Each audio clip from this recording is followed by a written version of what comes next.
Hello everyone, welcome to an impromptu Tuesday night live stream.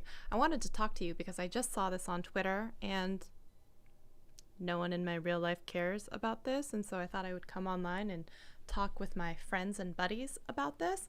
And that is the fact that Twitter just put out an announcement that they are shutting down Periscope. And what I thought was really, we're gonna go look this up real quick here because I think it's in March, so it's actually fairly soon, right? Twitter shutting down Periscope. So we're gonna go look this up, and it is shutting it down. It's 5 years after being acquired by Twitter, and Periscope is shutting down. And so they're saying that it is too expensive to maintain and people are not using Periscope to stream. So first of all, I want to know, does anybody here actually use Periscope? So let me know if you actually use Periscope, because I'd be curious to know who out there is using it. And also, I should probably just make sure that we're actually live like a good person. Yes, let me just make sure that that is true. Online. I believe that we're online, so I'm going to say yes. I'm going to say yes to that. And pull this up. Going to minimize this. I should be more prepared, but I was just so excited to come on and talk to you all. So yeah, let's talk about this.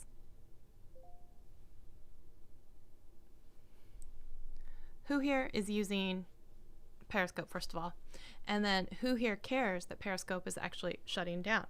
While I'm also talking about that, I should let you guys know that all of my socials over here, you can follow me. It's a good time. Instagram, Twitter, TikTok, all the places you can find me. And also, if you like impromptu live streams and you like videos about YouTube explained simply and video editing made easy, then smash that like and subscribe, and turn on the bell so you know when it is that we're actually making videos and putting them out.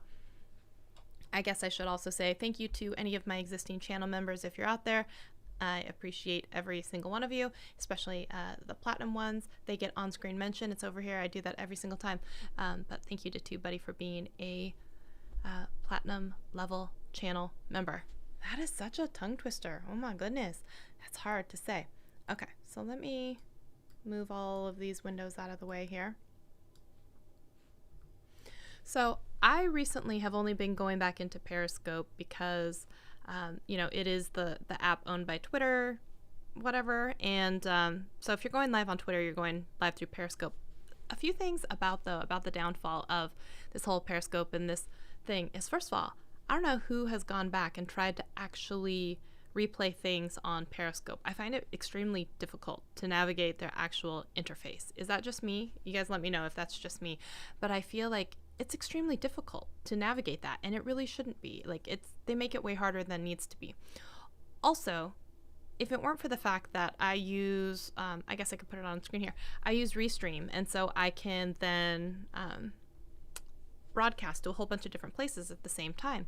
And what's nice about that is you don't even have to think about it, And actually, hey, Daniel Batal's in the house. How you doing, man? Nice to see you.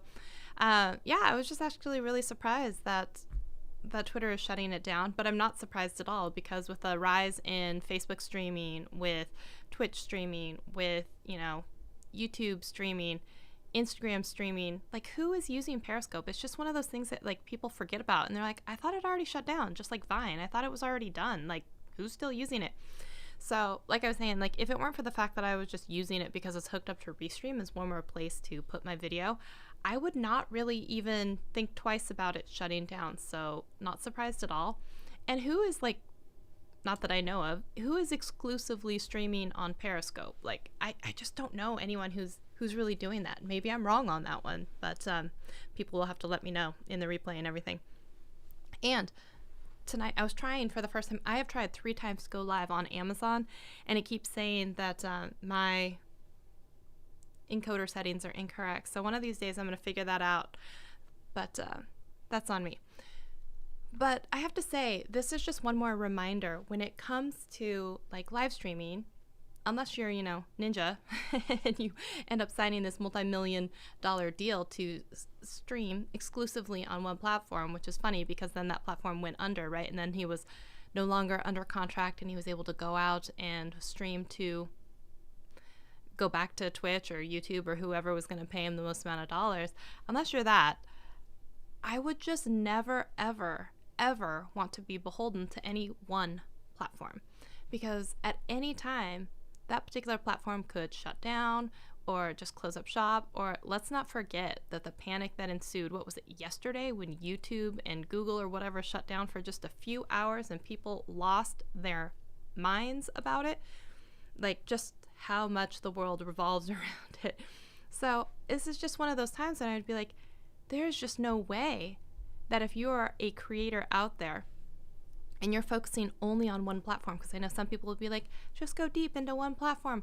What if that was Vine? What if it was Vero? What if it was MySpace? And then all of a sudden those sites go down and under, and you're just like holding the bag with most followed person on Vero, but guess what? It doesn't exist anymore.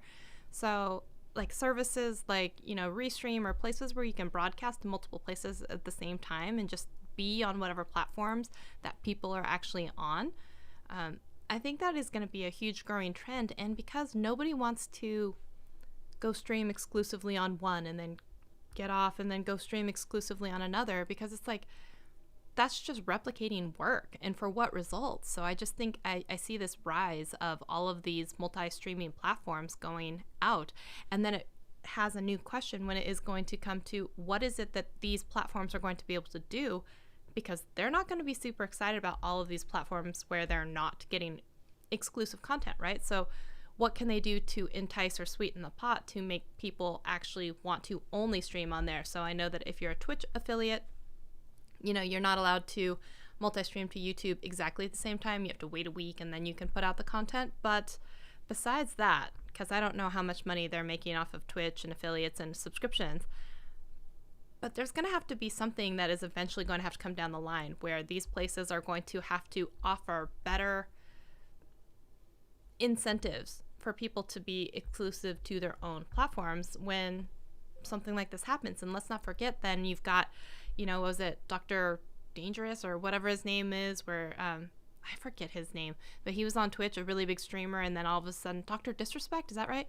He was then booted from the platform, and that's his number one moneymaker. It just comes to show that time and time again, you cannot rely on any one platform. So if, YouTube goes down or your channel gets demonetized or you can't use it anymore, do you have plan B, C, D, E, and F all through every single letter of the alphabet? Because you just never know what is going to happen. And I wish people would understand that it's just not smart to ever think that any one platform is going to take care of you for the rest of your days.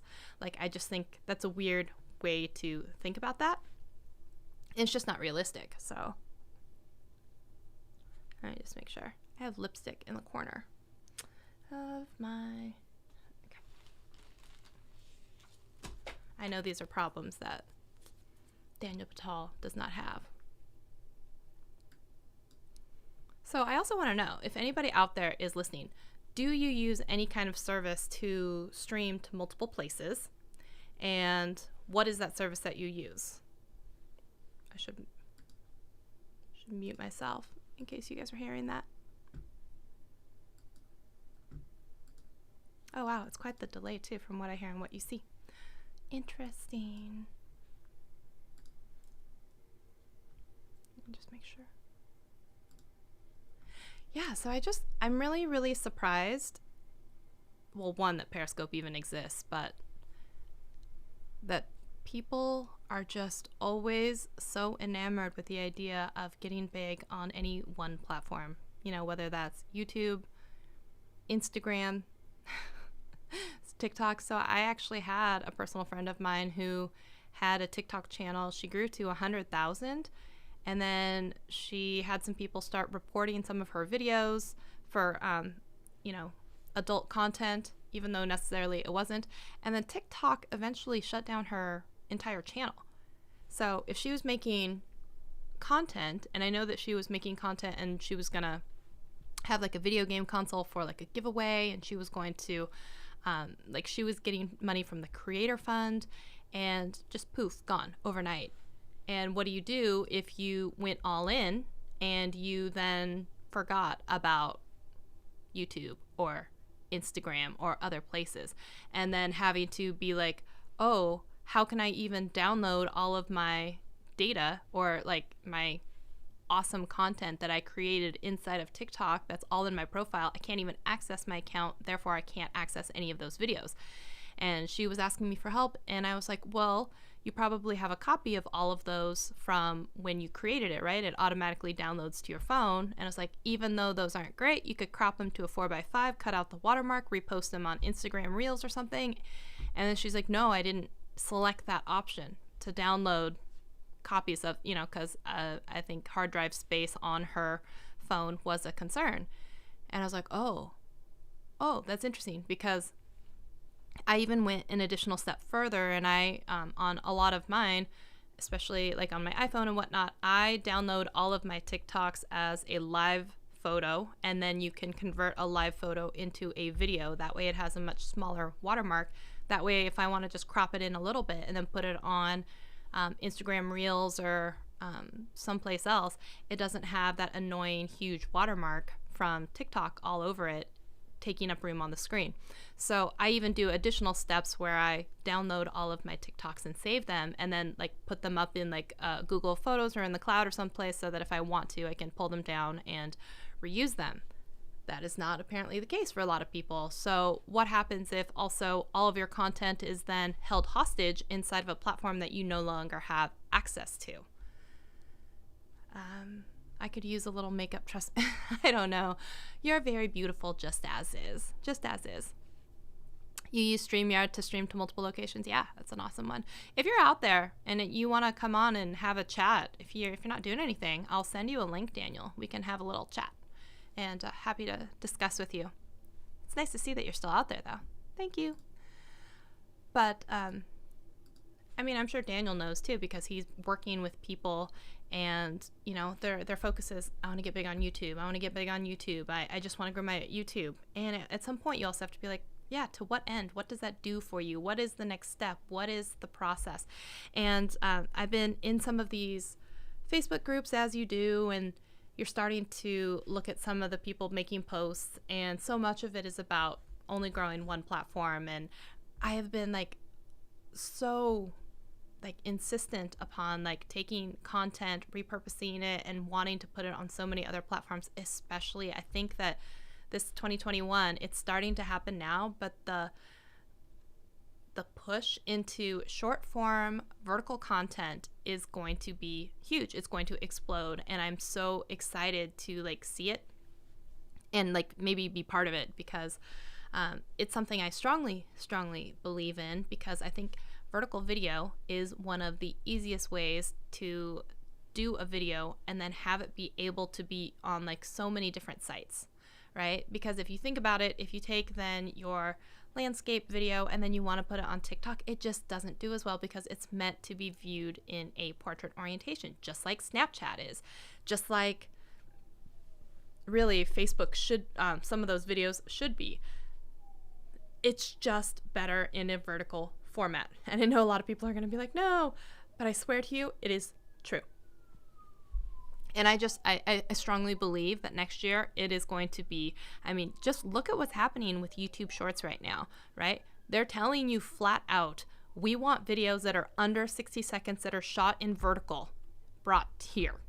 We're going to showcase them. We're going to let your people know about them. We're going to have it on the Shorts shelf. We're going to have it in the what to watch next. We're going to actually expose it to people who aren't even subscribed to you that we think would like it. If that is not telling to you, because Google and YouTube itself are always shrouded in secrecy in what it is that they want and what it is that they're telling you is important, but they're literally telling you vertical video, short form is important to us. Give us that so we can feature you or, help you and show you to more places. So if you think about that, the #1 video site in the world is saying, hey, give us short form vertical videos. I'm just saying, short form vertical videos. So let's chat about this. I'm just making sure that I'm not missing anything here. Sweet. One of these days, I think maybe even after this, I'm going to try and get off of here and figure out the stream settings so I can figure out how to actually stream to Amazon. It's on my list. I am determined to learn how to do this. It's bugging me. So let me see if... Oh, it's supposed to be looping and it's not.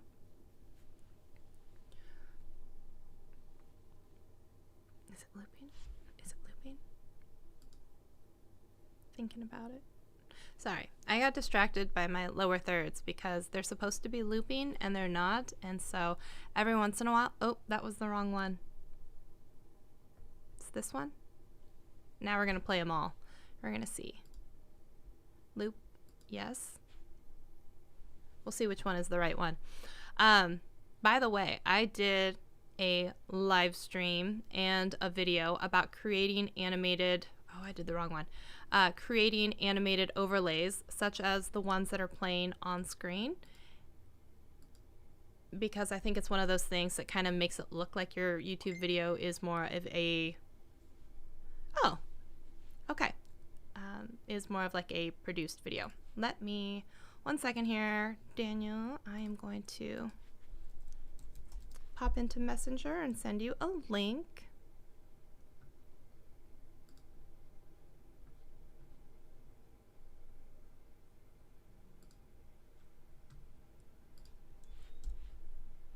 Alrighty, I have sent you that link.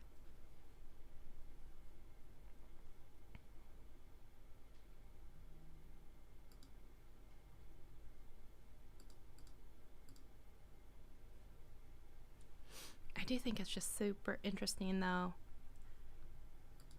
that Twitter is just like, nope, we give up. And you know who else gave up? Quibi. And that is just one of those weird things where they show you like it literally had like $1 billion behind it, right? And they're like, we can't keep this thing afloat. I think that's crazy. I think it's crazy. It goes to show like attention in the video space is difficult. It is difficult even when you toss a whole bunch of money behind it. So I feel like you have to have a plan when it comes to a lot of that. Oh, shoot. Da, da, da. That's actually not supposed to look like that either. Look at all these things I'm learning live and on the fly. Okay. And Daniel, if you can hear me, I did send you that link, so let me know that you got it. Pixelpia in the house. That reminds me, I should thank all of my channel members for being here, of which she is one. Thank you so much for being here. Appreciate you. That means that you get to see cute little emojis, which I designed myself, and you can use them. Let's see here.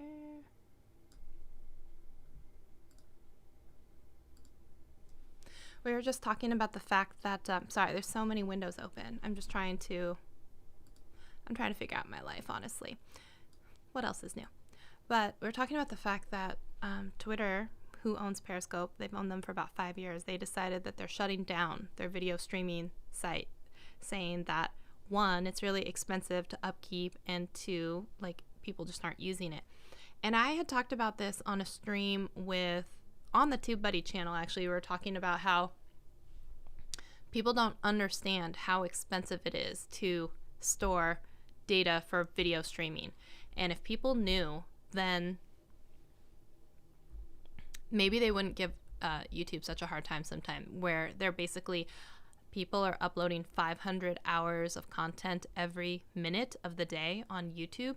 And YouTube doesn't charge users to actually upload content, which I feel like at one point in the future, I would not be surprised if it wasn't pay to play, where you basically have to pay a monthly, like almost membership fee to YouTube to be able to upload videos. And maybe that would weed out a whole bunch of the people who, you know, put out a lot of content that no one ever watches and who aren't necessarily taking it as seriously. I'm not saying that you have to take it seriously, but I'm saying that maybe it might stop some of these like channel re-uploaders, or maybe it would actually help reduce the amount of noise just by having some sort of pay gate behind it. Yeah, people will never be happy, but that's always the thing, right? Yeah. But I have to wonder, so all of the people who have been streaming a lot on Periscope, if they were making money from it, I don't know how much money that is now then going away from their lives, you know, and I want to know, what platform are they going to go to next? Are they going to go to YouTube? Are they going to go to Twitch? Are they going to go to Amazon? Like, where are they going to go? And where are they going to stream?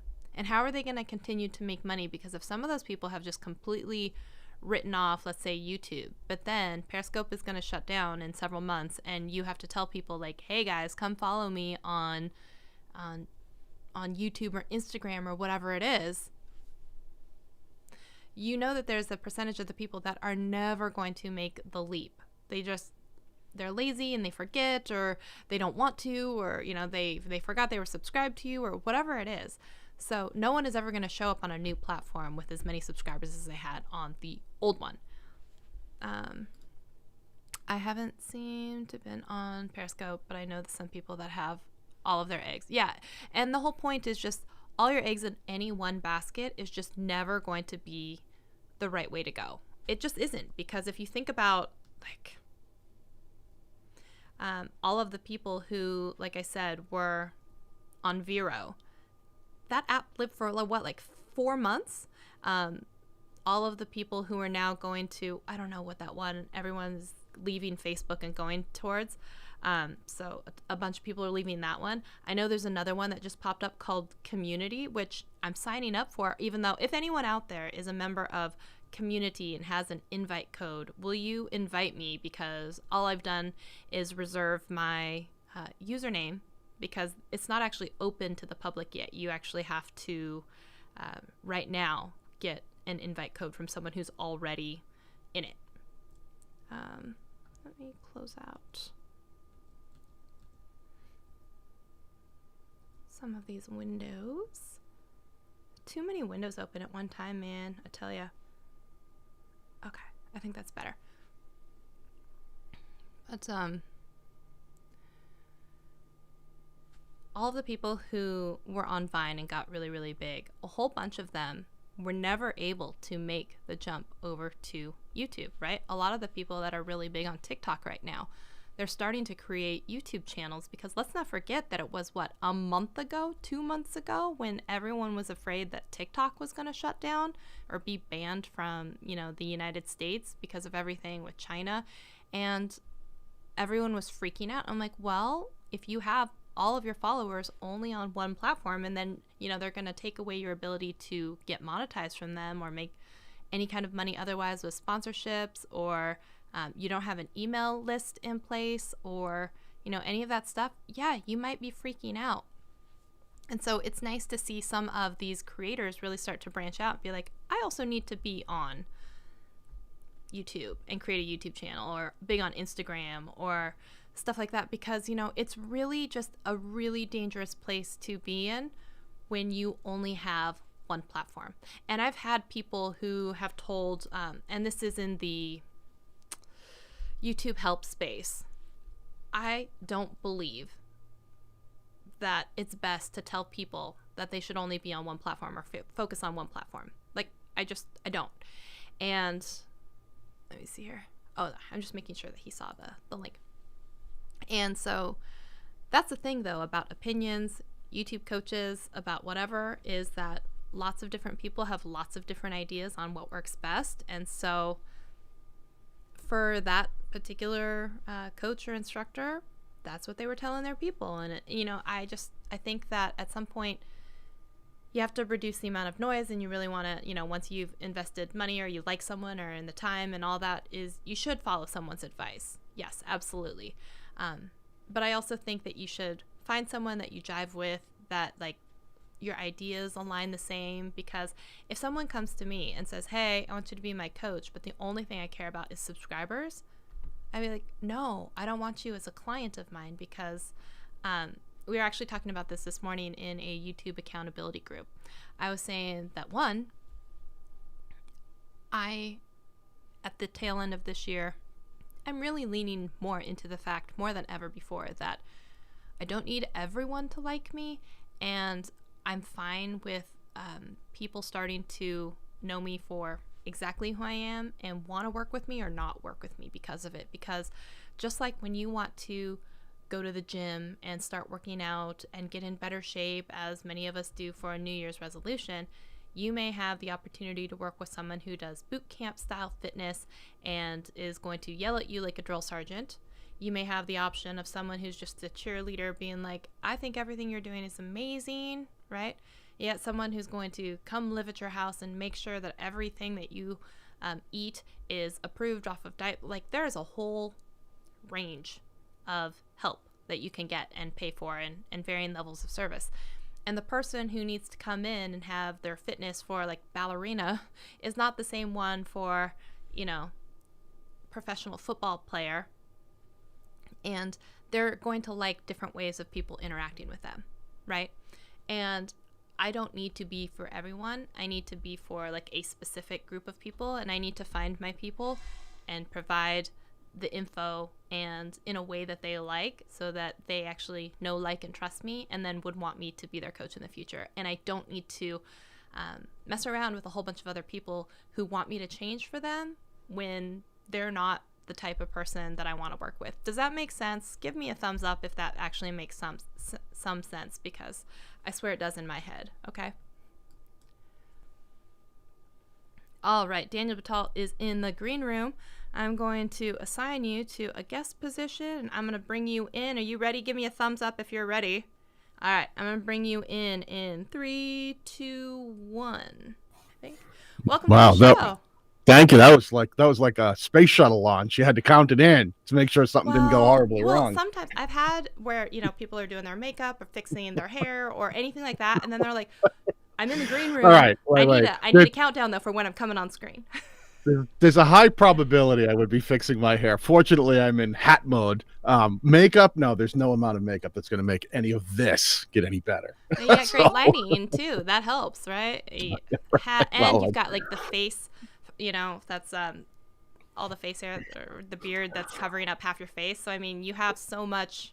Yeah, I have a lot going on. Let's just leave it at that. I literally had my entire system torn apart today because I was swapping graphics, GPU cards. I was, swapping systems, and then I saw you, and you're like, "Oh, come on in." I'm like, "Oh, do I even have things connected to do this?" I had to push some buttons really quickly. That was not to pressure you. It's just I see my friends in the chat, and I'm like, "Hey, you want to have a conversation? Come in." That was not. No, I appreciate the invite. It's funny because I had just seen. How do I sound? Can you hear me okay? Does everything sound good? Yeah, you sound great. Good. If you guys can hear him, give him a thumbs up. Give this video a thumbs up. Give it a thumbs up in the chat. Whatever, all the things. Any digit will do. I just seen the exact same posting that Periscope was gone, and I was like, oh, it was one of those things that when you and I had streamed not that long ago, we were talking about ways to sort of branch out beyond YouTube, and that was one of the things we talked about was using things like Restream to get out there and reach a broader audience above and beyond just the YouTube platform. And it was funny when I saw this this came out, this announcement. I'm like, oh boy, I didn't have a chance to try it. I was like, one of these days I'm going to get on Periscope and I'm going to stream to Twitter to say I did. I still have a little time though. What's the effective date? March. All right. Yeah, well, we'll see. I mean, they're ending it. Sounds like first quarter of New Year. So. I'm not making any promises. I mean, I don't know if the 17 people on Twitter will be offended if I don't. I think they will be. I think you need to do it though to say that you did it, because you don't want to like go down in history as like I never ever used that thing ever. Never not did once. it. Yeah, I was out of the loop. Something to hang your hat on. No. I was that guy. It's like, you ever try Periscope? And I was like, no, I never got around to it. No, never. I had some other things I was doing along the way, and I got busy. Mm-hmm. But yeah, that is kind of funny that that they have taken it down now. Twitter's one of those areas that, and really when I think Periscope, I think Twitter, because that was one of the things that I know is that like it's one of its outstanding features is obviously it's owned by Twitter. You can live stream to Twitter. And I always thought Twitter was a weird place for me. It's one of those places I've been working, trying to branch my way into.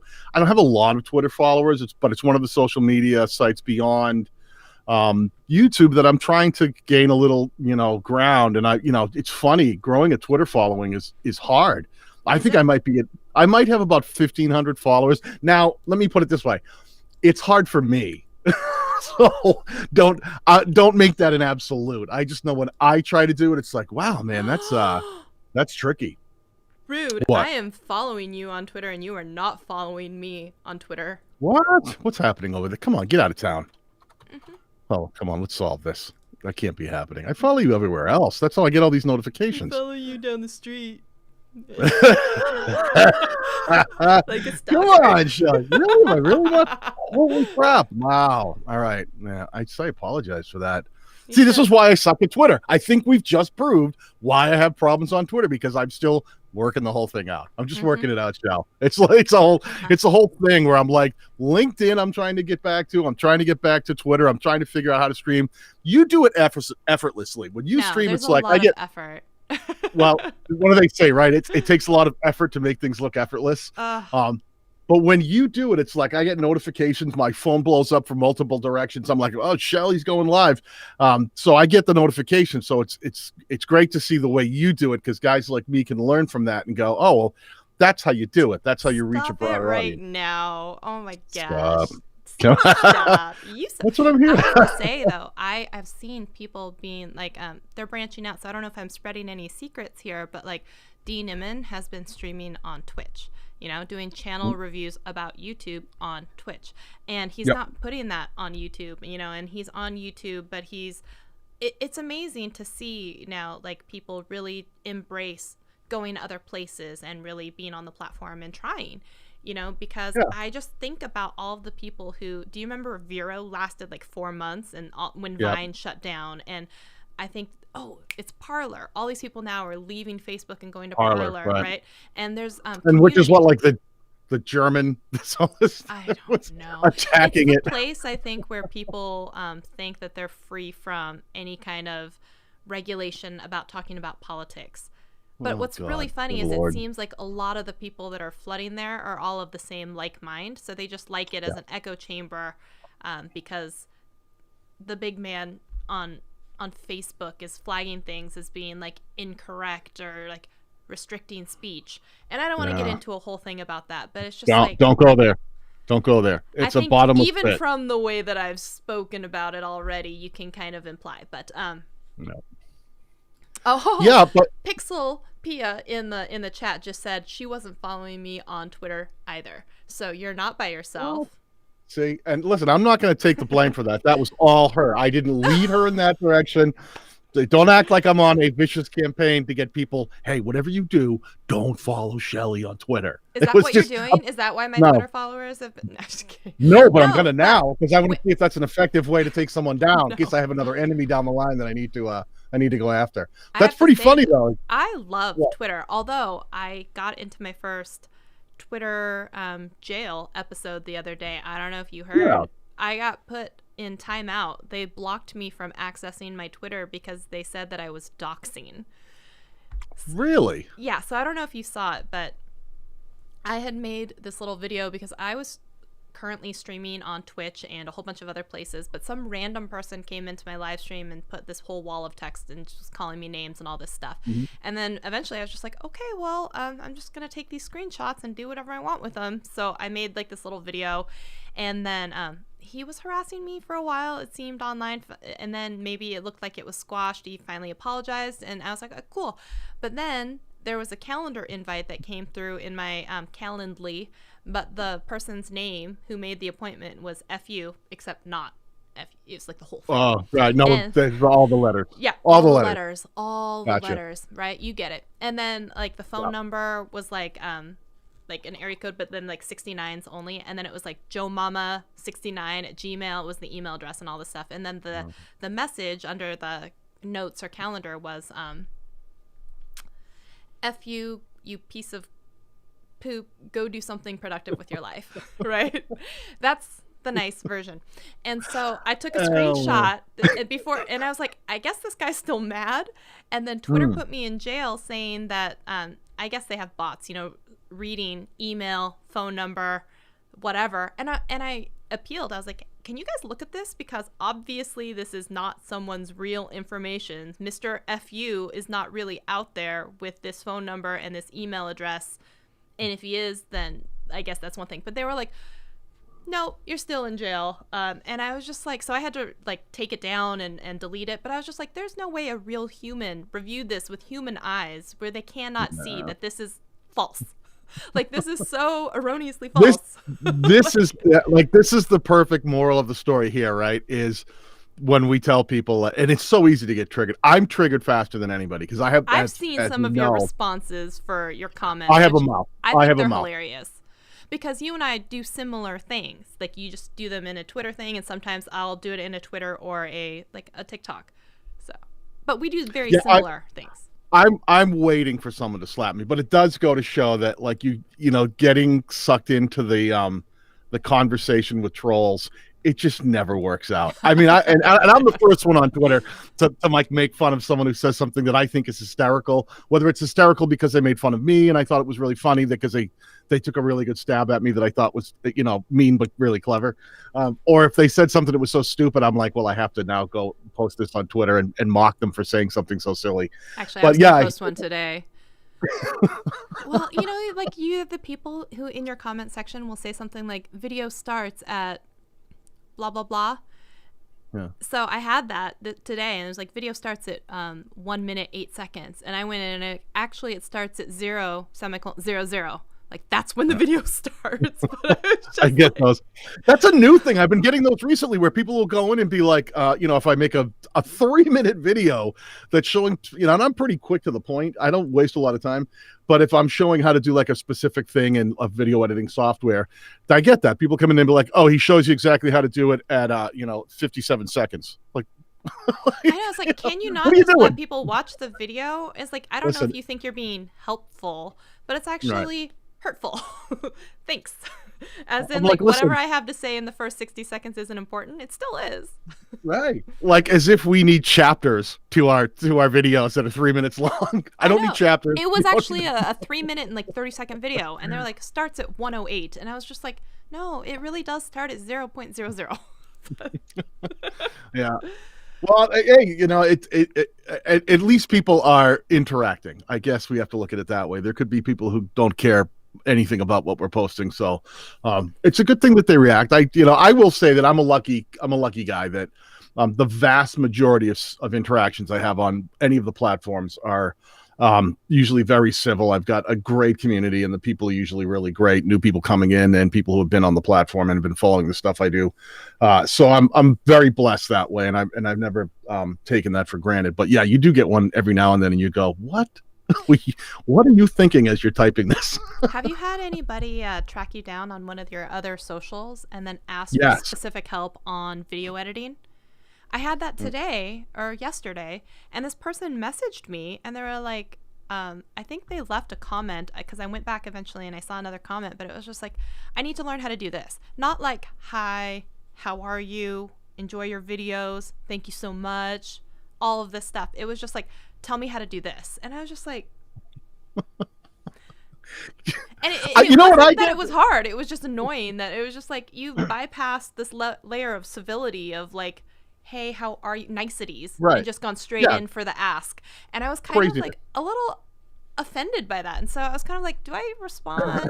Because if I do, then it opens the door to like this. So how do I politely say, like, leave it to comments on YouTube? Like, I feel like there's some line where they come into my DM space, right? Is that just me? I get comments that from on YouTube videos that the person will say, hey, check your messages on Facebook. I'm like, and I'll be like, no, I'm not, like, but then I'll be, and 3 hours later I'll be on Facebook, and there'll be the pile of stuff, people trying to ask me questions on Facebook, which I really don't answer a lot on Facebook, especially not in private messages. I don't think DMs are for that. But then I'll pull them out to just delete the stuff, and it'll be like, hey, how do you do this in Filmora? I'm like, wow, you went out of your way to ask a question in private message, but then went to my channel, whereas that's how you know me. That's how you know that I have a connection with Filmora. And you went to YouTube to post a comment saying, go back to Facebook and check your messages. I pawn that off as, I think some people, I'm a nobody. But I think, sometimes people see that you have like a silver play button, and they go like, I want to take this to the next. Our relationship needs to go to the next level. We need to have DM conversations. I need to be able to DM you when I have a question.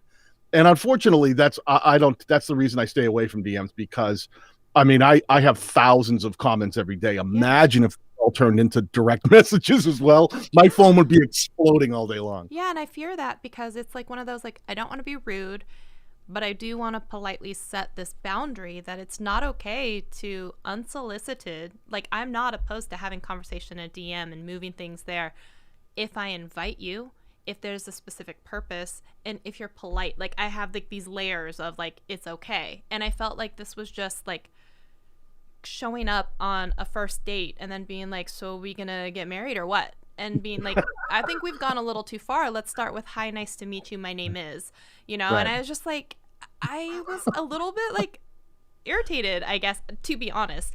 And I'm gonna put this out there for like people, like, it starts with a YouTube comment or maybe a tweet, but like going straight into someone's DMs is kind of like a sacred space. And I didn't necessarily appreciate, I did answer the question, but I did say, like, if you have additional questions, I offer an e-course about editing from front to back. Please visit this website. And I tried to, like, I answered the question and then I ended with that because I kind of wanted it to be more clear that it was like, not that this wasn't okay, but like, I don't want to continue this conversation. Well, when my channel wasn't as big as it is now, I would be super polite and I would always try to say, like, hey, maybe I'd answer their question and say, hey, do me a favor though, can you put questions on the comments section of YouTube? I go out of my way. I'm one of the few guys that really is known for answering almost every comment. Actually leave that comment before. Like, I answer way more comments than anybody and it's true. And I'm sure that, on the year-end review, I think I have like 8,000 comments responded to. I'm sure yours is like 25,000 comments. You're always in the comments. I don't even know. It's probably hundreds of thousands, but like anything else, I even turn off the notifications from YouTube in my email because I don't want those showing up. So I don't get all those year in review things that get sent to my email like a lot of people do. Because I try to funnel everything in one place so that I can just for me, it's allocating time. If I allocate time, allocate. What am I? Alligators. Apparently, I'm not. Now I'm the crocodile hunter. Mm-hmm. So, like, if I allocate time and I can say, all right, I'm going to go spend time in the comments section of my YouTube channel, it allows me to do that effectively. I don't have to bounce to different places to try to talk to my community effectively. Yeah, so that's why I do spread that out like that. And so I like to also, like, it needs to be on. Yeah. I agree with you on that one. And it works. It's okay. And I think it's a lot of it is most people have a good heart and they really just are trying to connect and get answers. And a lot of smaller creators don't always understand. They haven't had, you look at me, I'm blessed. Oh, too many people want to talk to me. What kind of stupid thing is that to say? But it is. You have to, it does get so intrusive that you can't get the job done. The very thing that they liked about you, your ability to create content and answer comments effectively, and people will still say to me, I can't believe you answer so many comments. The ability to do that, the only way I can do that is if I'm kind of standoffish on the other end and I just have to ignore DMs and private messages and go.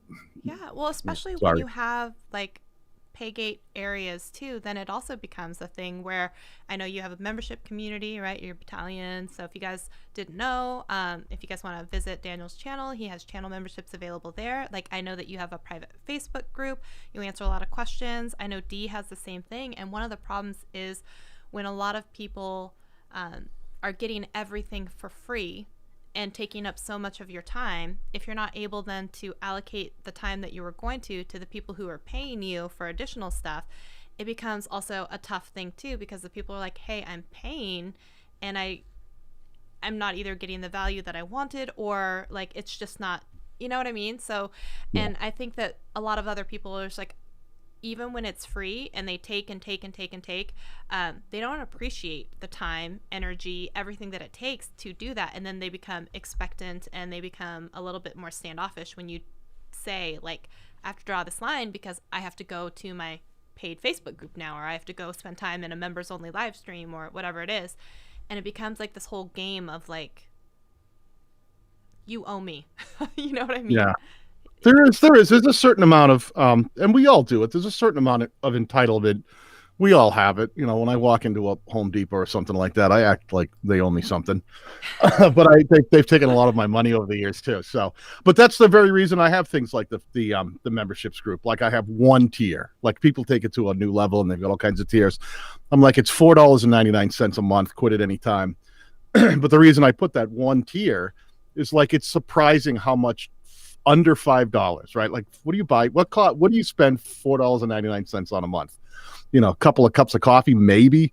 That paywall is such a great filter for those people who would just abuse the relationship. Yeah. That $4.99 has been great for just bringing people in who are serious, who will say, yeah, I'll commit to spending $4.99 a month to be in a Facebook group with you and talk about my channel art and figure out my content strategy, to be in private live streams where you bring up my channel and we really dive deep into the content, and try to help me come up with a strategy in a group setting. It's perfect. I love that aspect of it. And it's like you said, that ability to have those paywalls between certain things. Yes, I mean, I do this to make a living. I as much as I give away for free, I also have to make money. I try to make sponsors do the majority of that heavy lifting and get them on board, because I want to be there for creators as much as possible. I try to keep the creator end fairly affordable, with the exception of channel consultations one-on-one, which I'm the cheapest guy in the game right now. But you have to put now, if people want super cheap. I'm $249 an hour, which sounds like a lot, but licensed TubeBuddy members get $100 off, so it's $149 an hour.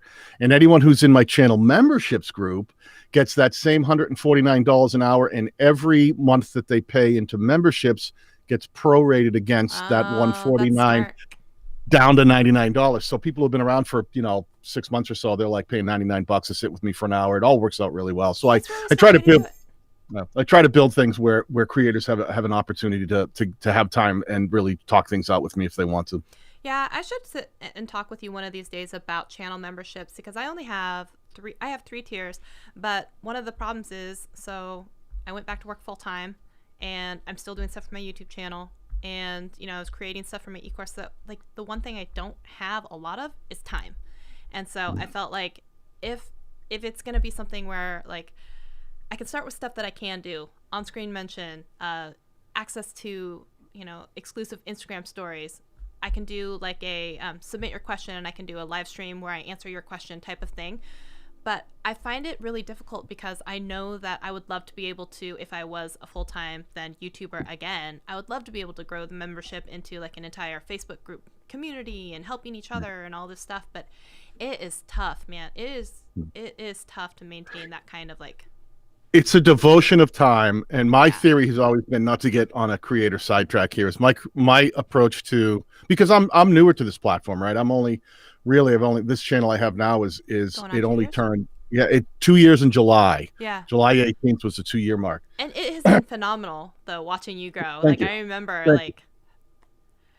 even when it was like 40,000 and then 50, and can you guys commit? And I've been there. I've been there, man. Yeah, it's been a workout. But my goal was, I looked at it like, listen, I want to make really high quality comment, and I want to be there for the community members and the people who watch my channel as much as possible. But I got to make a living at this. The amount of time, it's a lot of hours.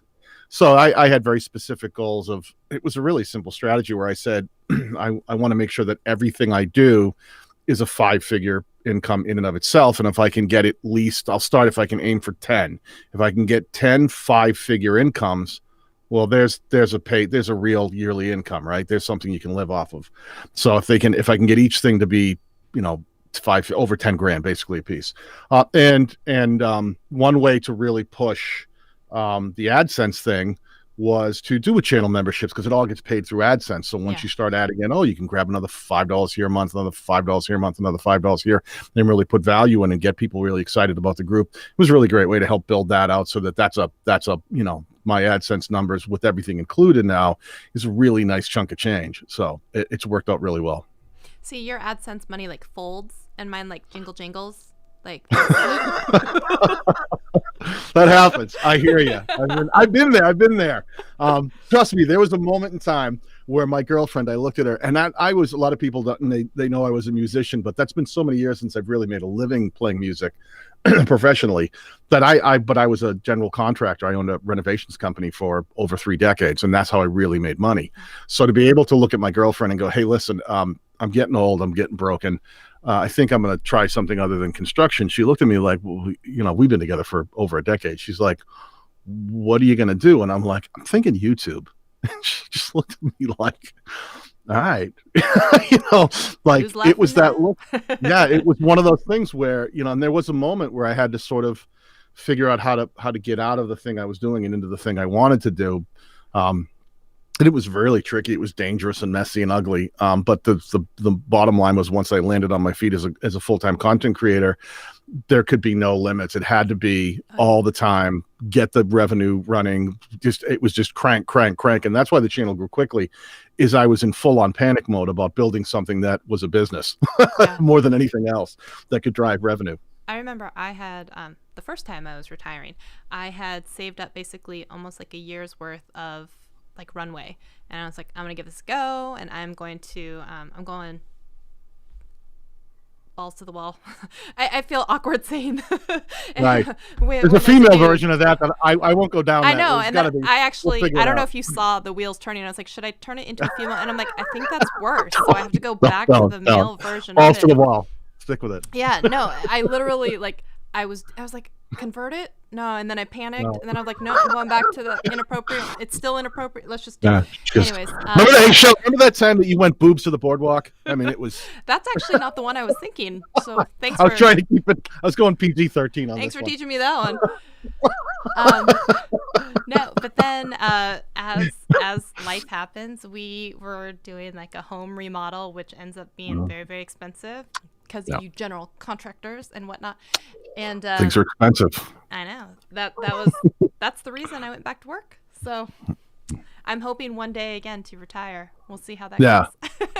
Yeah, it's strategy. It's definitely strategy. What's your so I have you here. What's your strategy for the upcoming year? We're so close to 2021.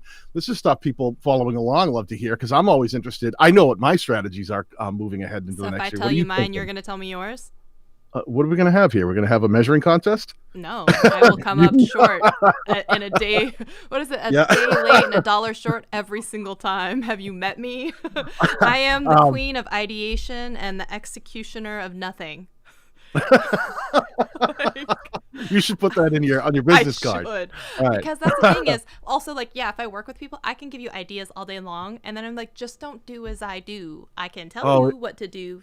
That's not just you, though. That's all of us. I have the best advice for other people when they're trying to get moving forward, and I've watched and helped creators crush it, and then I look back at my channel and I went, what have you been doing the last 3 months? Look at your numbers. You've been doing all right. You've been doing all right. I remember, so tell me, I don't want to interrupt you. Tell me, you remember what?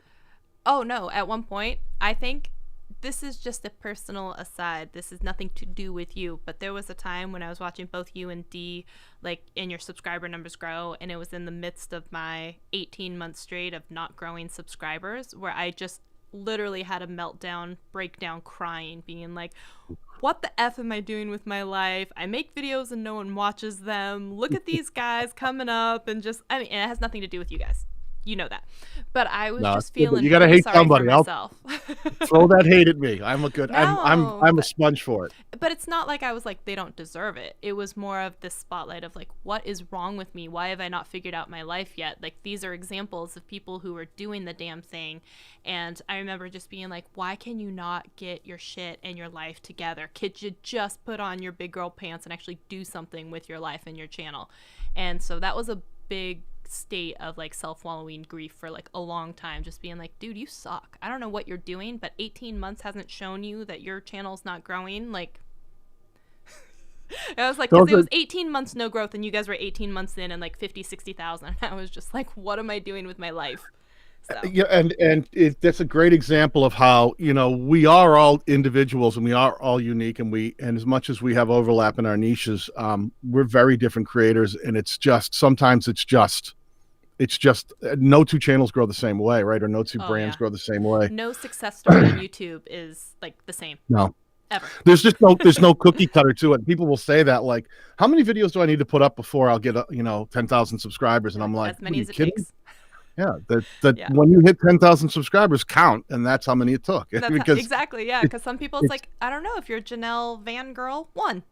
If you're Kelly Stevens, I don't know, 20. If you're someone else, so my friend Rosh Sillers, and he has a podcast, and I think Yeah. he's done I've been on Rash's 1,000. podcast. Yeah, right. He's done 1,000 Yeah. videos, and he's at 3,000 subs. Yep. Yeah. So I don't know what if that doesn't tell you everyone's story is different. I mean, there's 3 examples right there. But you know, Rosh is funny because he'll be the first guy to tell you, like, yeah, I've had my moments where I've veered out of my lane, and I didn't necessarily want to commit to getting on one path and jogging at that pace, knowing that I'd have to jog at it for 15 months. And that's part of it too, is like there's a commitment level that can take away your sanity. Like I said earlier, the thing that saved me was I was I was leaving one career. So, the option was, okay, you're out there daily ripping the roof off of a house and adding a second story on with crews of guys. And, it's just trucks running all day long and back and forth and gear and complaints. And so to me, it's like, well, what's this other option? I have to make videos consistently about the same topic and make sure that they connect with an audience. I'm like, that seems easier than ripping up, like a basement and trying to get, a bathroom installed in someone's basement. I'll go with that. So there's perspective for me. Yeah. But now I look and I'm like, now I haven't really been publishing consistently because of the sponsored content I'm putting on so many other channels that I got now I'm a cushy, old, whiny creator that's like, when am I going to have time? I wish I had a moment to myself. It's And like, that's the thing. so Yeah, silly. YouTube is like that as well because you wouldn't know this because you're not following me on Twitter then when I posted this. I But am now. I know. That's why I said you have to go back and read. But I was saying way back in the day that this was like 2 months ago, not that far back. I was saying everyone who thinks that being like a full-time creator or just a YouTube creator is so easy and so cush and there's no real work involved, I would say try it. If you're trying to make a living, try it. Being consistent, doing all the stuff, being on all the places, responding to all of the comments, working with sponsors, being your own boss, like all that stuff, it sounds great, but you guys see a 10-minute polished video every Sunday and you don't see the crying, the breakdown, the fighting, the, giving up going to parties or whatnot because you have to edit, bulk recording, like any of that stuff. You guys don't want to see that, or you're just oblivious to it, and it's not until you get in and then all of a sudden you're like, oh yeah, I've missed uploads for like the past 3 months. I'm like, what happened to it? It's so easy, just put out a video a week. I'm just like, try it. But I was saying the layers that come along, the layers that come with it, like that stuff you're talking about, like everyone thinks, oh, it's just like making videos. That is so making videos on my channel is such a minute part of what I do to make a living now, that it's almost hysterical. Yeah. And it's every single layer has its own new layer of complications as well. You got a new set of worries. There's never any like just sit back, I don't have to worry about anything ever again type of thing. Like you will always worry about something, whether it's something analytical, something with a sponsor, something like otherwise, there's always something. And the tough part is there's usually never, because you get to work for yourself, which is awesome. There's also never anyone being like, hey, you should stop responding to comments now. You should stop thinking about your next video. You should actually take a break now. And it's not until you reach this brink of exhaustion / whatever, self-pity, that you're just like, I'm burnt out and I can't do this, because you don't prioritize self-care, because it's always hustle, go, keep creating, keep going, get more. So that's definitely a thing. So you wanted to know what is my 2021 strategy. Yes. And then I countered back with, if I tell you mine, you're going to tell me yours. I will. I'll definitely. I'll show you. Okay. So one of the things that I was trying to be focused on in this last year as well was I have wanted for a really, really long time to speak at a conference, get on a stage, be a presenter somewhere. And I thought that this was going to be the year that I was going to like pick a topic, actually do that type of thing, and then everything was online. But the beauty of everything being online is that I still got to actually be in a lot of conferences as a presenter. It was just all online. So I kind of accomplished one of the things that I really wanted to do, because I don't know what it is, but I feel like sometimes when I'm in the mix with like Nick, Roberto, all the people that are speaking, the Nimmons, anything like that, it's kind of like this whole like, well, you've never spoken at Vid Summit, or you've never been on this stage, or why should we listen? And, it's tougher, not only as one of the smallest channels that one shows up on TubeBuddy or is in this group of kind of like friends or people, that I always feel like everyone's up here and I'm trying to be like down here being like, guys, include me. Guys, I'm okay to be here. Guys, like, and literally guys. But a lot of guys. There's Yeah, a lot definitely of dudes, a lot right? of guys. And so I really wanted to like kind of at least have something this year to just be like, this is mine. I did it. And so like I released my e-course this year, right? So like finally. Right. And I spoke at, technically it was a panel, but I spoke at Vid Summit, technically. Right. And I did a couple of other conferences, all digitally, but it was like, no, someone is going to know my name and it's going to like, I'm going to become worthy or worth it. You know what I mean? Yeah. So one of the biggest things that I want to focus on in 2021 is because I know for me and my channel that it's not driven by a lot of views as a tutorial channel sometimes for things. So I'm never going to make a ton of money off AdSense. Like it just isn't going to happen because I just don't get those types of views to do that. So 2021 is really focused on, I want to do more speaking things and things that are paid. I want to actually build out my own coaching business more, and I want to create another course. So those are the types of things that I'm focused on. My next course is actually one that's dedicated entirely to vertical video because I think vertical is like huge, and you know, yep.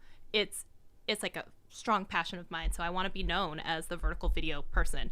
So whether that means only posting more content on the vertical video channel or like a lot that focuses here and whatever, like I am going to be the vertical video person. So that entire next e-course is only around vertical video, the sites that take it, the apps I use, why you want to use it as a business, that type of thing. So I want to get known for that. So that's a great plan. That's a fantastic plan.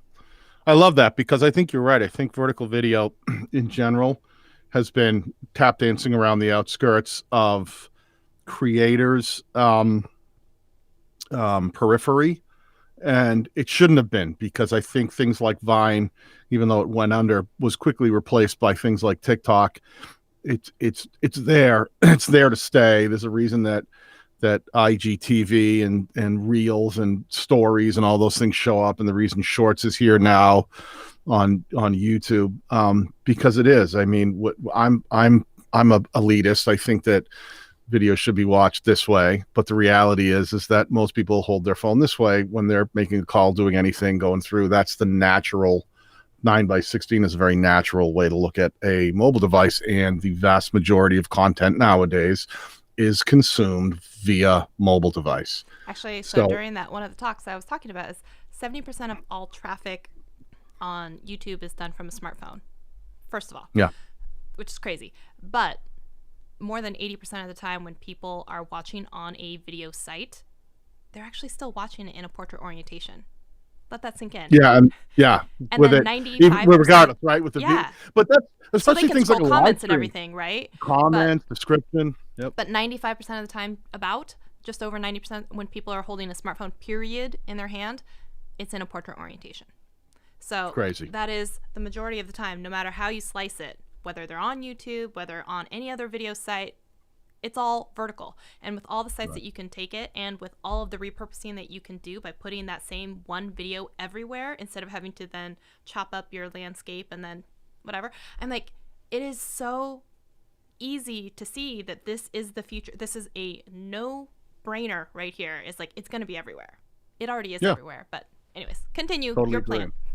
No, I'm you're not too far off. It's funny. It's like I always tell people that they, the creators I work with, and trying to get them out of their day jobs, I always try to get them to set some goals, some realistic goals about what it is they're trying to achieve. And I certainly did the same thing. Last year, my goals were not too dissimilar than yours are. Is I said, all right, I want to make sure that my because I'd only been a year into it. I said, I want to make sure by the end of the year that my income is a solid 6-figure income doing this thing that I'm doing, which was a lot of work to make that happen. My other goal is I said, I wanted a silver play button, and it's still sitting in the box next to me waiting for D. I know. I love that so much that you're waiting for him. Like, yeah, I want to do it with it. It was we crossed the line at the same time, and he just hasn't been back because of COVID. He hasn't been back to his studio. He's trapped in another country, kind of going, I'm just going to wait till things get better. And the other thing is, I said I wanted to have a speaking gig too, and that's what I ended up doing. That when we talked earlier about it, you'd be surprised how many things go beyond just creating content. I showed up twice at Vid Summit Worldwide, one on a panel for TubeBuddy with Trina Little and Andrew Can, but I did on my own speaking engagement, my own stage where they sent the crew out to film. But part of that deal was like talk about crazy things was, I had to put together an event for the East Coast area, and everybody, it's COVID. Who are we going to get? I was able to convince Cody Warner to come up from Pennsylvania. He drove up to New Hampshire. We found a spot. I had to find the location. I had to book the location. I had to go out and like pick up like backdrops. And I mean, it was a whole thing. I had to talk. It was event planning. All while I was flying back and forth from California because my mom was battling cancer. So when you say making videos and putting them on your channel, thinking that's the kind of thing that's hard. Yeah, it's the easiest making thing.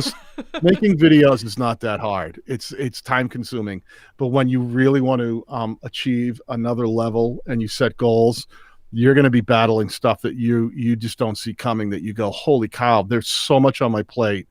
I don't know how I'm going to pull this off. And it's that ability to nose in and say, all right, I'm going to try to eat this elephant one bite at a time. And that's the best I can do. A lot of communication.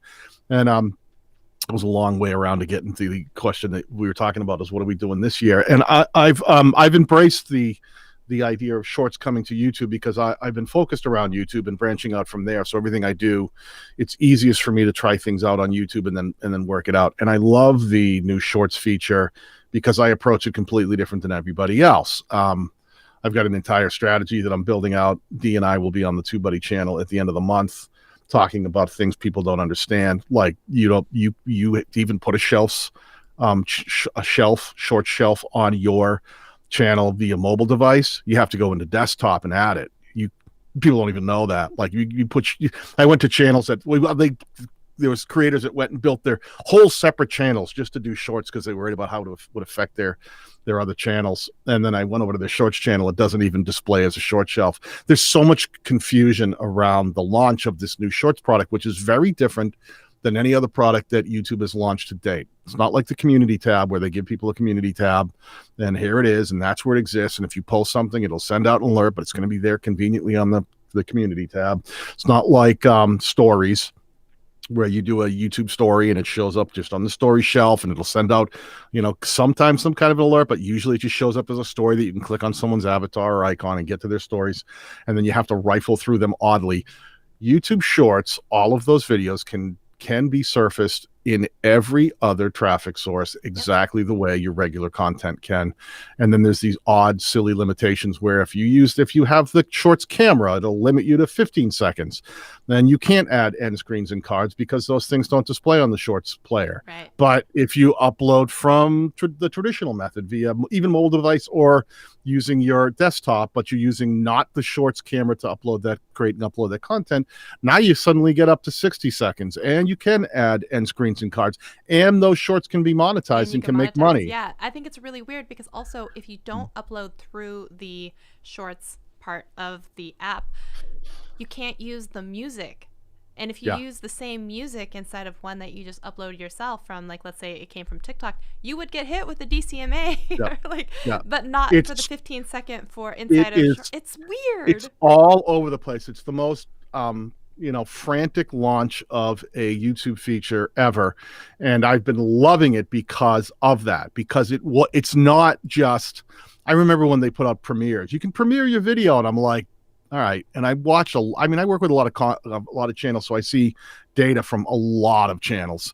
And I never really saw that feature really take content to the next level. And some people were able to use it effectively, but I kind of felt like, it's another kind of gimmicky thing that you can do to kind of reach your audience.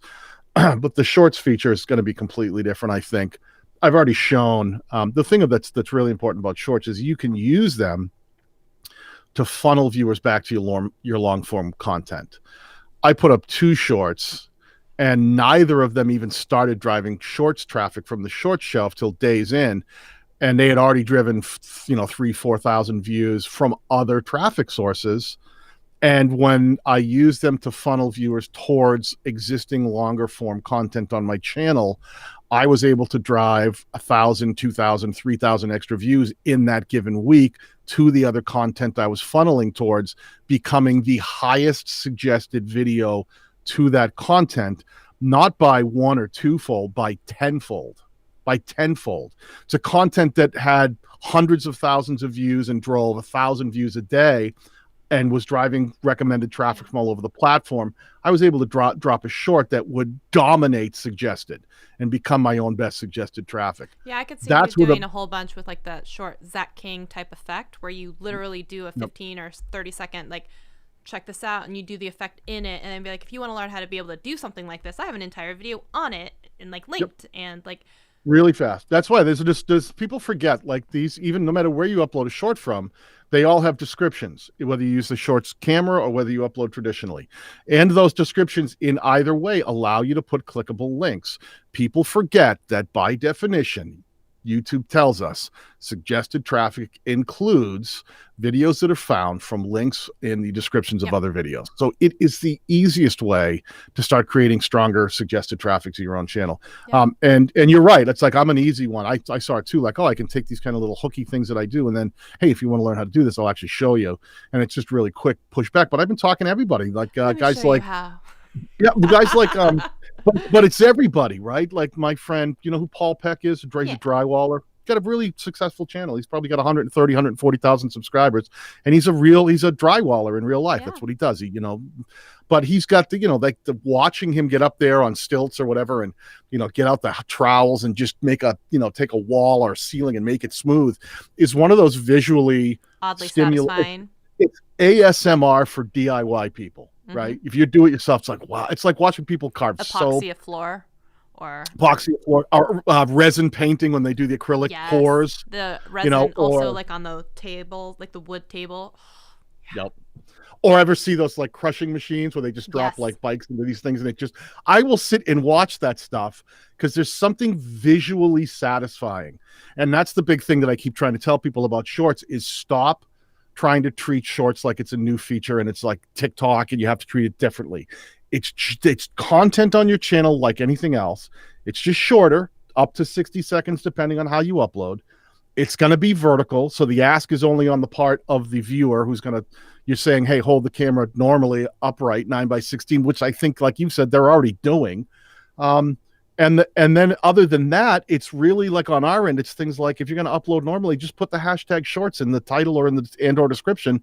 That's it. And then publish as normal, but put out value, put out content that, people think like, oh, I'll put a quick ad, like go check out my channel. Well, if you're watching a short and you're loving that like TikTok paradigm, right, where things get rifled at you, and you see a short come up that says, hey, go check out my channel, you'd be like, I don't even get past that. What is that? But if you take something and you put value into it and you show someone something that the short alone has got a ton of value, is true to your value proposition on your channel, so that it would make sense for that person to go, oh, I'd like to see the longer form. Like you said, like acrylic pouring where they do the painting and they dripping the paint.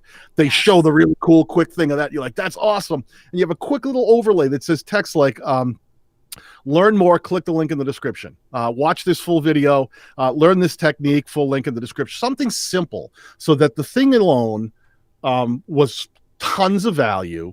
And there was so much value because they can be 15 seconds long. Guess who's more likely to see that little snippet of text at the end that says, hey, click the link in the description? You've got average view durations of 75, 80, 90%. They're making it to the end. So put your little quick at the end. Hey, click the link in the description. Get them over there. Drive more traffic. These are the kind of ways that I think creators really need to rethink. That's going to be a big part of my strategy this year, is taking the thing that I already do and incorporating shorts and vertical video in a way that does all the things that my other content already did. It drives more awareness to my channel. I think creators should be their own best salesperson and should be figuring out minute by minute, what can I do to get more people aware of my brand, aware of what I do, and get them watching more of my content. Right on. I think that sounds like a good strategy. Actually, a lot of it is something that we're kind of like aligned with. And I think that Dee has maybe some plans as well to really break into some of that kind of maybe because there's so much of it that's done on phones, and now he can he's already doing stuff on TikTok, and I wouldn't be surprised at all to see him start doing more like editing tutorials on a phone. I could tell you he already is. Like, Dee's the guy who came forward. Like, he's in my members only group, and there was a lot of that we were talking about working through shorts and stuff. And there was, some of my members were saying like, I'm playing around with shorts. And, Dee was saying, telling them it's, it's not too different than kind of the TikTok thing. And they're like, oh, I don't have time to start a TikTok, channel or profile. And Dee was the one that said to him, you've already made the content. It's already there. If you're making shorts, it's there. Just upload it to TikTok and just upload it to Instagram. And like the light bulb moments when you realize, oh, if you embrace shorts, not only if you're a YouTube content creator, not only can you all of a sudden, start putting out content that has an extra layer of traffic that all your other videos don't. You now have this new short shelf traffic, but you are now creating content that easily is repurposed onto a lot of other platforms that you may not, and that's your strategy, right? And it plays right over. So these abilities to attempt, take a shot at some of the new YouTube features not only expands your ability to make content on YouTube, but it opened the door for you to just take that content and go put it somewhere else and go, I'm going to just put it there and let's see what it does. And have you heard that TikTok is actually going to be expanding somewhat in the future to up to 3 minutes long? Wow. Yeah. So I kind of wonder what that is going to do, like, for their user base and watching and everything, because unlike YouTube, I feel like the longer the videos get on TikTok, the more people would rather watch it on YouTube, where they've got things like variable playback, fast forwarding, rewinding, because if you miss something in a TikTok and let's say it's 60 seconds, there is no rewind. You have to just watch it again and hope you catch it the next time. And it's like, if you know it's going to be 3 minutes, and why wouldn't you just go and watch it on YouTube, rewind it, and like and be able to also play it twice as fast or whatever it is. Like, I just see, like, the longer they want to make that content, the more it's not a cool thing to watch it on TikTok anymore, because part of the like appeal on TikTok is that short form quick hit, and they already have like 5 times longer session stays than like YouTube could ever dream of. Yep. Already. Yep. So I'm like, I feel like they're going to be cannibalizing it in some way and turning it into people just driving traffic into a different platform because of it. Does that make sense? Yeah, and I think that's the nature of the beast, because listen, they know who their competition and who's the biggest video player on the market, and it's YouTube. They're the biggest biggest video platform on the market is YouTube, and of course YouTube is taking TikTok very seriously, and TikTok is taking YouTube very seriously, and they're going to test the waters and see how these audience respond to trying different things. Mm-hmm. There's like the short shelf right now. I mean, my gut is this thing should not have been launched this early. It got launched this early. India banned TikTok. Yes. And that's why this was launched in India first with the camera and the player, to try to take advantage of that 30%. There because the user base is smaller than the United States, but it's a great testing beta ground for an audience that already needs it. It was 30% of TikTok's user base, though. So think about that. 30% of the downloads of TikTok were coming from India when they wiped that out by banning it. Yeah. But you look at TikTok, and TikTok is a slightly different beast, where a video will play and it'll just keep repeating itself until you flash forward and go, and it's an endless cycle. Shorts right now plays the short and then moves on to the next short. One. Yeah. And Shorts, if you've ever stopped and looked at the short shelf, is 15 across. If you scroll to the right, 15 across, and then it stops. If you choose one of those 15, you can go 50 videos down and it stops.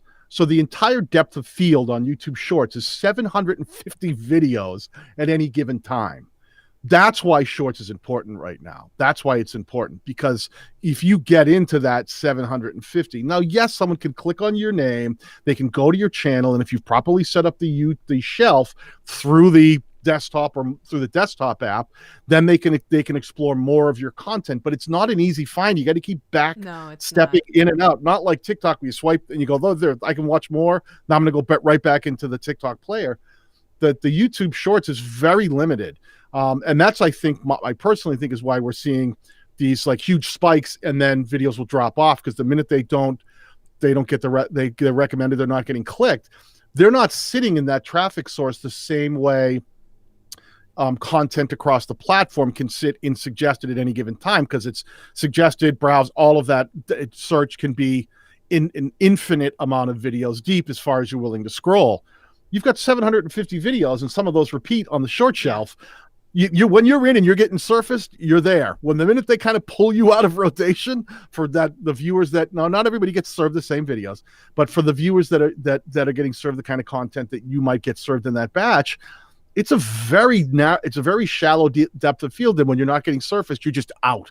You just lose all that traffic. So it's interesting. There's so many angles on it that I'm loving. I'm loving the insanity of the short shelf. It and is the short definitely player. insane. I will say a few things that I don't like about some of these. So TikTok, I hate that there is never a date on the person's video.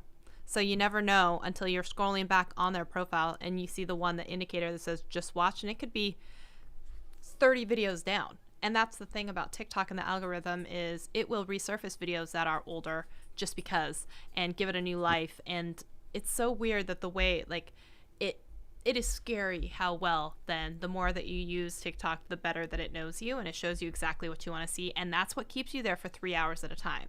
Like, they're very good at that. And one thing I absolutely hate about YouTube stories is that you can never, if someone replies, the only thing you can do is heart, like, or respond within another story. So I can never actually comment back.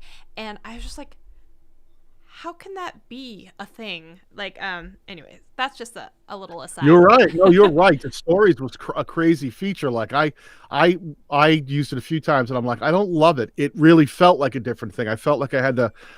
It was existing outside of the platform as an independent feature, where that's why I love shorts. It's definitely as messed up as it is. As messed up as it is, yes. It's integrated in. And you're right, though, but there's advantages. Like TikTok, it's not easy to point someone towards a clickable link. You can't leave a clickable link in the comments, or there's no real descriptions to the videos. You can put a link of, like, to wherever you might be hosting. Either they can watch more content from you on TikTok, or if you want to send them towards another platform, you have to, if you want to learn a longer form video, you can put it, in your profile and say, hey, go to my profile. You can find my YouTube channel. You can, find some other things, but it's more difficult to do the things that we do on YouTube, which is really easy to get people to get down into a description and really easy to get them to click an affiliate link.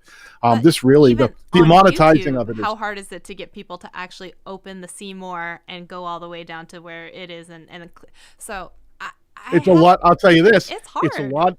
It's a lot easier to do it when you only have 15 seconds to do it, and you're not asking them to watch a 7-minute video and then get to the end and then get down and then open up the description. Yeah. Again, this is why I'm with you when I think short form content on YouTube is effective in a way, in a strategy sense, that I think a lot of creators don't even understand yet. Yeah. Don't even understand. And TikTok could never, just like you said, never give people clickable links to the camera I'm using or the whatever it is, because, like, you think about that, they can't click it. They can't do anything. Yeah. So, but the fact that I can have a 52-second video on my lighting setup and have Amazon affiliate links to every single one of those lights and everything in a short on a site where tons of people are searching for stuff anyway, like, if they can get a real hold on that and short video, I think it's going to be really big. That's exactly how I feel. I think that what we're going to find is the early adopters of shorts right now, and the creators who, because right now, one of the things I've noticed is going through shorts is where I'm finding content that was that was not optimized for. It's not specifically produced for shorts. Stuff from 2016 that just so happened to be vertical, that just so happened to be under 60 seconds long, that just so happened to have 5 million views, and YouTube is dragging it in, going, it fits our requirements to be on the short shelf or be surfaced in shorts in the shorts player. So they're dragging it in. And I think that's one of the reasons that they said, if you upload via something other than the shorts camera, I think that's part of the reason they went longer. Because if they had to try to populate enough content to make shorts a reasonable launch and limit it to stuff that was 15 seconds or less, they would have been in trouble. Enough videos, yeah. So they opened up. I think my gut is problems. Just like, remember Instagram when it first launched Reels, it was 15 seconds, and it wasn't until several months in where it finally said, okay, 30 seconds now. So I think there's also some bandwidth slash engineering backend stuff that isn't in place for them to be able to support the 30-second upload yet. And I think that it's going to be one of those things as well, that eventually they're going to get to a point where, yes, now it's 30 seconds, but you just can't when it's too new and rolling out. And I've had some in-depth conversations with guys who are on the, the teams on the inside that I can't mention their names. And they've told me straight out that, that the team that's developing the shorts right now is really focused on mobile content creators. It's a very mobile centric thing. So one of the things we have to understand as creators who have been on the YouTube platform for a longer period of time is, we're selfish, bastards that are like, I want everything. I want it all working the way I want it to work. It should be perfect right now. Put it in front of me. How dare you not give me the thing that I want on this very free platform where you host everything and give me a ton of bandwidth. I have to say, I was talking about this earlier in the stream in the very beginning where I was saying that I think that in the future, I believe that YouTube could eventually go to a pay us a fee per month and then you can upload videos type of model, because it would take so many people off the platform, and with 500 hours every minute being uploaded, the data storage and like server maintenance and everything is so expensive. I know that they're running out of space. If you think about what they've done with Google Photos and the fact that they're cutting everyone off in June because you can't support that many people for free forever. And there's so much data that's being uploaded. Where does it all go to get stored? And no one has to pay for it. I could see them eventually being like, hey, just FYI, if you want to upload videos, $10 a month, just like a Vimeo or whatever it is. Yep. I see it happening. It's I think people get YouTube wrong. As much like what it was last year when Google decided to, just display some of the revenue that they had actually accumulated over the year from YouTube. And it was like, people saw like $15 billion and they freaked out and went, look how much money YouTube's making. That was just how much revenue they drove. I'm like, isn't this the first year they were profitable? I don't even know. We can't even confirm that they were profitable, because what people, I think, make the mistake of is they think that YouTube is out there trying to make money as a thing. And the reality of YouTube is it's a branch of Google, and Google's priority is they're not necessarily trying to drive revenue off of YouTube. They want it to be self-sustainable, but they're to be a loss leader.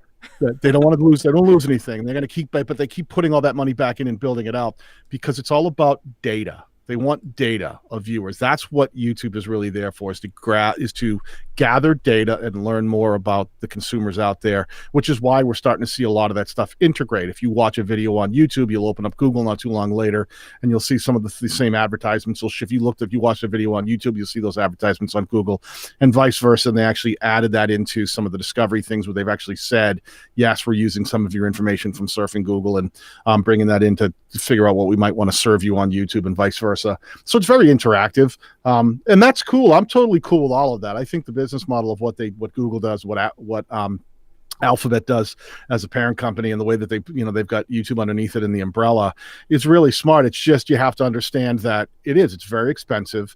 Do I think they'll ever make it pay? I think a lot of the views come from people who are actually on the platform and have an account. So if you wanted to have to charge, it could be tricky. I don't know if it'll ever get that far, but I wouldn't be surprised if some of the monetization limits changed over time. People freak out about, oh my gosh, I got to get 4,000 watch hours and 1,000 subscribers. Yeah, but you don't make any money at that point. We already saw that they started monetizing content that's from creators who aren't in the YouTube partner program. So there's we're seeing that they're trying to figure out ways to cover some of the bandwidth that they're allocating, because you can, once you're verified, even if you get into the YPP, you're making really not a lot of money at all. Yeah. But you can sit there and you can be like us. Look how much bandwidth we've used up live streaming to YouTube alone. You're multi-streaming with Restream, but look how much bandwidth we just took up on the YouTube platform in our discussion. And how many ads are going to be served, and how much should it cost them to host this? Yeah. And now multiply that by, how many hundreds of millions of creators out there, and you go, that's this is crazy. This gets expensive. Or how many millions of billions of videos and hours of watch time. It's expensive.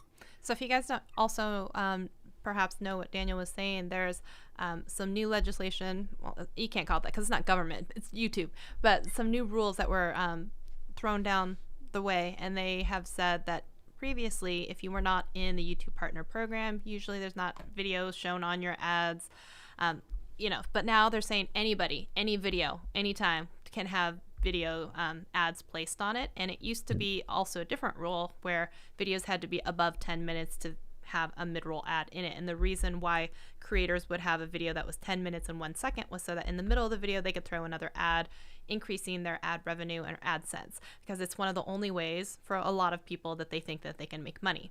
So there were rules that says, okay, 8 minutes and longer, now you can have a mid-roll ad. Then it was, hey, even if you're not in YPP, we're going to put ads on your videos. You just don't get any of the revenue. We get all the revenue this time. But if you were in the YPP, then you would get revenue. So also for any creator who had turned ads off, you had to go in and make sure the ads were turned on or off. It was a thing. And so a lot of people were very, very upset about it. And so those are the changes that he's referring to. Yeah, and we should make people aware that they are going to be serving ads for channels that may not be part of the partner program or are actually monetized. They are not sharing any of that revenue with creators who are not in the YPP, the YouTube Partner Program, and a lot of people went crazy. Yeah, if we were not in the partner program right now, this particular live stream, we could not control how many ads YouTube wanted to put on it. So we've been on for let's say an hour and 30 minutes. YouTube could decide to put an ad every 5 minutes, and you guys could get mad at me saying wow, what a selfish asshole, she's just trying to get ad revenue. And it could be I don't even have any choice in where they're placed, and I don't get any of the money. So before you get too angry at some of these creators, just know that even if they're not they may not have any control over that, first of all. Yeah. So, and we're not suggesting that YouTube's going to do that. YouTube, even if you set up your channel that every one of your videos should have pre-roll ads, YouTube won't serve them every time, because YouTube watches pays attention to the viewer watch session. So if someone watched 2 videos and were served an ad at the beginning of every one, even though they get yours third, and you said, yes, I want ads to display at the beginning of my video, YouTube says, listen, we can't keep beating people over the head with ads. We want to keep them on the platform. We have to learn where to drop these. So that's why you'll realize that even though all your content is monetized, you'll only see certain ones that are monetized views. Either someone didn't click the actual ad or the ad wasn't even shown. And that's a part of a whole thing. So it all works into that whole idea of understanding the platform better. The thing I thought was hysterical was this. For years, people have been saying, well, no wonder my content, I'm small, no wonder my content doesn't get surfaced. Yes, it takes away that excuse.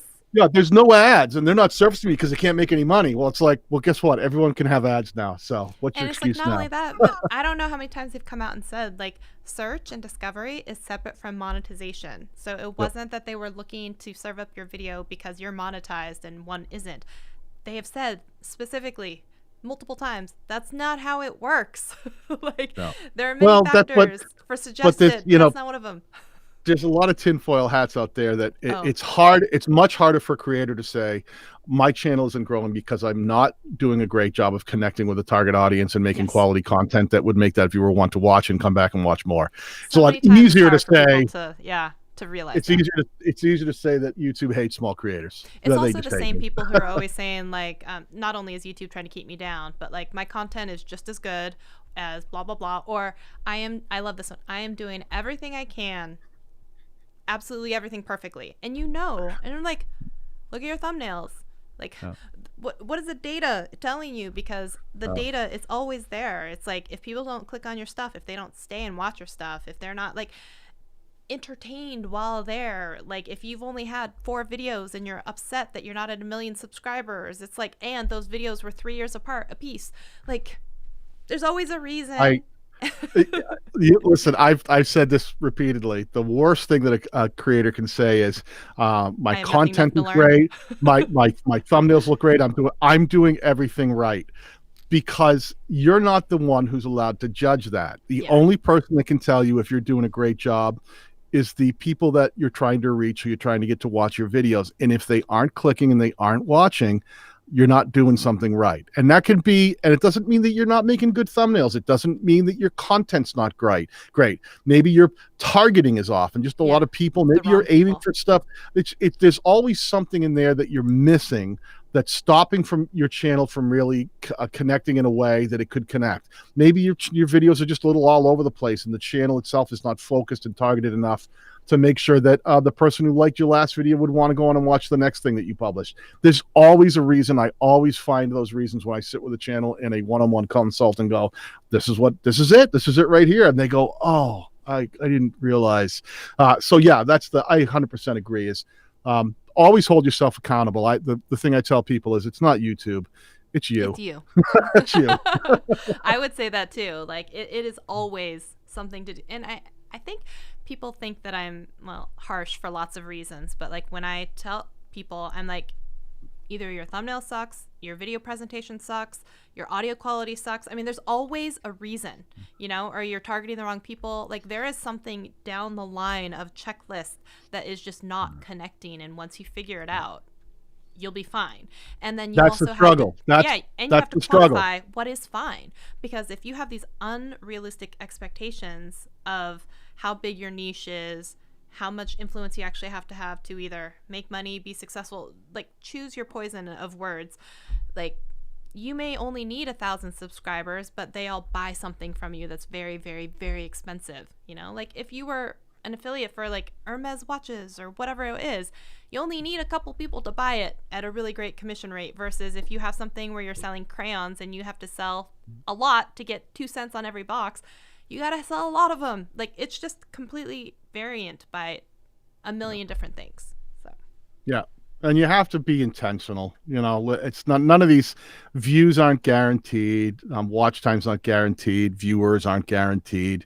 Success isn't guaranteed. It's really understanding what it is you're trying to create, who you're trying to create it for, and putting the needs of those viewers and that target audience before everything else, and always trying to hold true to making sure that the thing you're creating is for them and that they're satisfied by it and that they're back, they want it, they can consume it, and that they want to come back and consume it again, because it's not cookie cutter. The thing you're doing today that might actually be driving views to your channel a year and a half from now might not work anymore. Things could change. Things could, people could lose interest in that topic, or your style might become redundant, or there's been too many other channels that have done it along the way that have saturated that particular niche or that style. I mean, you have to be like, like a fast food restaurant, always trying to figure out what the next McNugget or McRib or whatever you're adding to the menu to get people in, to get them excited about coming back to that thing that you've been doing for years. And I think content creators, by and large, we're a little bit narcissistic, but we're a lot selfish a lot of the time. It's about,